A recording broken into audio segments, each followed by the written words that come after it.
प्रभावित चेहरा हैं मध्य प्रदेश से जो कैबिनेट में आज शपथ ले सकते हैं। ज्योतिरादित्य सिंधिया शायद लिस्ट में सबसे ऊपर उन्हीं का नाम है। राज्यसभा सांसद हैं।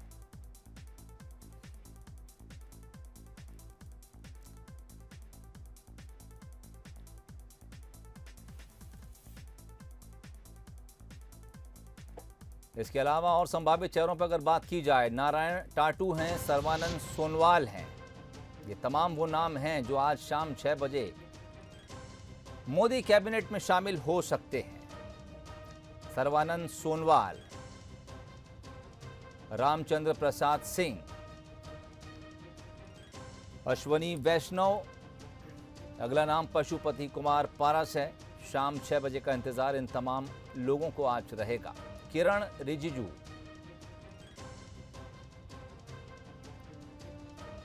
राजकुमार सिंह, हालांकि ये तमाम लोग संभावित मंत्री कहे जा रहे हैं, लेकिन सूत्र ये भी बताते हैं कि ये वो तमाम नाम हैं जो तकरीबन फाइनल हैं और आज शाम 6 बजे ये शपथ लेते नजर आएंगे।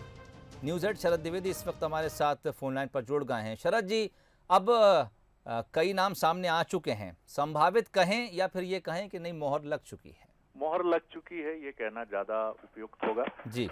हालांकि राजनीति में अंतिम समय तक अगर मगर चलता है जी, इसलिए सेफर साइड जिसको हम कहते हैं, तो यही बात कही जाती है कि आप यही कहें कि ये चेहरे हो सकते हैं। क्योंकि अंतिम समय में रद्दोबदल में अगर एक दो नाम छूट जाएं तो आप उस समय ये नहीं कह सकते फिर कि हम जो बात कह रहे थे या जो दावा कर रहे थे वो 100% सही है। जी। तो सेफर साइड ये है, लेकिन ये सूची अब सामने आ चुकी है और ये सूची बंसल न्यूज के पास भी है। और इस सूची में साफ तौर पर ये बात है कि कुछ राज्य मंत्रियों को और कुछ ऐसे मंत्रियों को जिनके पास इंडिपेंडेंट चार्ज है उनको प्रमोट करके कैबिनेट मंत्री बनाया जा रहा है। जी। और जाहिर तौर पर इनमें से कई ऐसे चेहरे हैं जो जिनका जिक्र हम बार बार पहले भी करते रहे कि ये अपने गठबंधन के सहयोगी दलों से जो आकलन विकलन और समायोजन की राजनीति है उसके तहत आने वाले लोग हैं। तो मोटे तौर पर ये जो सूची है जिसमें प्रमोशन के लोग भी जो अभी कैबिनेट में शामिल हैं उन्हें मिलाकर 43 तक ये सूची जाती है। तो कुछ मंत्री ऐसे हैं जो प्रमोट होंगे, कैबिनेट में जाएंगे और ये सूची बंसल न्यूज के पास है जिसको हम निरंतर दिखा भी रहे हैं। नारायण राणे हैं इसमें शामिल, सोनोवाल साहब हैं, वीरेंद्र कुमार जी हैं मध्य प्रदेश में, सिंधिया जी हैं मध्य प्रदेश से, रामचंद्र पारस सिंह हैं, अश्विनी वैष्णव जी हैं, पशुपति कुमार पारस जी हैं जिनका जिक्र अभी हम काफी देखते रहे हैं रिसेंट पास्ट में। किरण रिजिजू प्रमोट होंगे, राजकुमार सिंह हैं, हरदीप सिंह पुरी हैं जिसका हम जिक्र कर रहे थे कि गठबंधन की राजनीति का एडजस्टमेंट होगा। मनसुख मंडाविया साहब प्रमोट होंगे, भूपेंद्र यादव साहब की बात है, पुरुषोत्तम रूपाला जी हैं, जे किशन रेड्डी साहब हैं, अनुराग सिंह ठाकुर प्रमोट होंगे, पंकज चौधरी जी हैं, अनुप्रिया सिंह पटेल उत्तर प्रदेश का बहुत चर्चित चेहरा है, उनका आना बहुत समय से बात हो रही थी, सत्यपाल सिंह बघेल हैं, राजीव चंद्रशेखर हैं, सुशील शोभा करंडालजे हैं, भानु प्रताप सिंह वर्मा हैं, दर्शन विक्रम जरदोश जी इसमें शामिल हैं, मीनाक्षी लेखी एक बहुत चर्चित चेहरा रही हैं बीजेपी का, वो आ रही हैं, अनुपमा देवी हैं, नारायण स्वामी साहब हैं इसमें, कौशल किशोर जी हैं, अजय भट्ट साहब हैं, बीएल वर्मा जी हैं, अजय कुमार जी हैं, चौहान देवू सिंह इसमें शामिल हैं,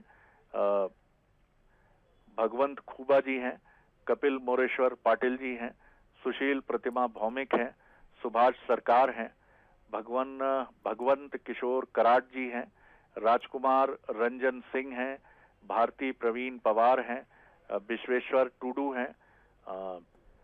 तो ये वो लिस्ट है जिसका जो अब बिल्कुल साफ है और इसमें वो सारे चेहरे शामिल होंगे जिनमें से कुछ प्रमोट होंगे और कुछ चेहरे ऐसे होंगे जो नए चेहरे के तौर पर शपथ लेंगे। ठीक, शरद जी आपने लिस्ट तो पूरी गिना दी, लेकिन समय कम है, मैं छोटा जवाब चाहूंगा आपसे। 6 जुलाई तक मध्य प्रदेश का जो हिस्सा था कैबिनेट में और अब 7 जुलाई को जो बदलाव आएगा, किस तरह से बैलेंस देखते हैं आप? देखिए, राजनीति बैलेंस का ही एक नाम है और बैलेंस ही सब कुछ है, चाहे वो राजनीति हो, जीवन हो। तो संतुलन तो निश्चित तौर पर रखना ही बहुत जरूरी है और इसमें संतुलन के साथ साथ संदेश भी है। जी। संदेश ये है कि कुछ बड़े नामों पर गाजगिरी है। हर्षवर्धन जी की बात करें या मानव संसाधन मंत्री पोशंक, रमेश पोशंक जी की हम बात करें, तो ये मैसेज भी प्रधानमंत्री और बीजेपी ने देने की कोशिश की है कि अच्छा काम आप करेंगे तो आप हमारे साथ लंबा चलेंगे, जी। अच्छा काम नहीं करेंगे तो हम संगठन में या जहां आपकी उपयोगिता हो सकती है वहां आपकी उपयोगिता को देखने की कोशिश करेंगे। और गठबंधन से या दूसरे दलों से बीजेपी में आने वाले नेताओं को, जिसमें सिंधिया जी का नाम सबसे अहम है, उनको साफ मैसेज है कि हमने आपसे जो वायदा किया है हम उसमें कहीं कोई कोर कसर नहीं छोड़ रहे हैं। और सिंधिया जी का डिपार्टमेंट भी इसलिए माना जा रहा है कि वो वजनदार हो सकता है। चलिए, बहुत शुक्रिया। संभावित नाम हालांकि कहे जा रहे हैं, उसके पीछे कुछ मजबूरियां हो सकती हैं, लेकिन नाम जो कुछ बंसल न्यूज़ पर आप देख रहे हैं उसे फाइनल समझिए। आज शाम ये तमाम चेहरे 6 बजे आपको मंत्रिमंडल में शामिल होते नजर आएंगे, शपथ लेंगे। सोशल इंजीनियरिंग का भी इस बार ख्याल रखा गया है। तमाम राज्यों से प्रतिनिधित्व, और जैसा कि शरद जी कह रहे थे कि बैलेंस का ही खेल है राजनीति, और बीजेपी इसमें माहिर भी है। ऐसे में जो कुछ चेहरे अब मंत्रिमंडल का हिस्सा बनने जा रहे हैं वो न सिर्फ एक बैलेंस शो करते हैं बल्कि एक मैसेज भी देते हैं कि काम अगर आप बेहतर करेंगे तो आपके लिए प्रमोशन भी है, लेकिन अगर आप काम नहीं करते हैं तो फिर चेहरे बदल